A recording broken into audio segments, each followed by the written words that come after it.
ایک واقعہ ملتا ہے ہمیں حضرت بابا قطب الدین بختیار کاکی علیہ رحمہ کے حوالے سے کہ جب حضرت خواجہ معین الدین چشتی علیہ رحمہ نے ان کو کہا کہ تم میرے ساتھ اجمیر چلو، اس پہ اگر تھوڑے سے آپ روشنی ڈالیں۔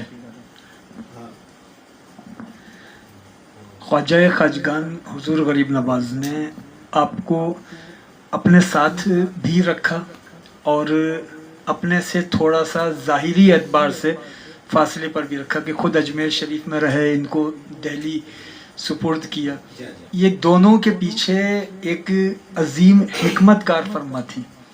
قریب اس لیے رکھا کہ اپنا فیضان، اپنا مزاج، اپنی پوری شخصیت کو خواجہ قطب الدین بختیار کاکی کی شخصیت میں اتارا جا سکے، یہ قریب رکھنے کی وجہ تھی۔ اور خود اجمیر میں رہ کر ان کو دہلی میں رکھنے کی وجہ یہ تھی کہ اگر کوئی شاگرد استاد کے پہلو میں بیٹھا ہو تو اس کے جوہر نہیں کھلتے۔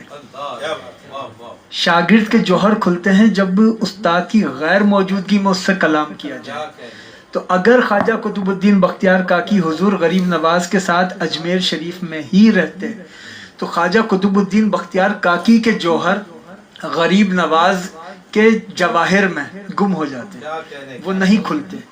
تو پھر یہی وجہ تھی کہ دہلی کیونکہ ایک اس وقت ہندوستان کا سب سے زیادہ اہم شہر تھا، آج بھی دہلی دارالخلافہ ہے۔ دہلی کو یہ ایک ہب تھا جہاں سے مختلف شہروں کے لیے راستے بھی جاتے تھے۔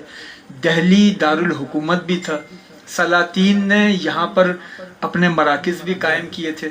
یہی وجہ ہے کہ جو مرکز ہے وہاں پر اپنا ایک نمائندہ بٹھایا، اور غریب نواز پھر خود لاہور میں، ملتان میں، اجمیر شریف میں، کوچے کوچے میں آپ نے اسفار کیے۔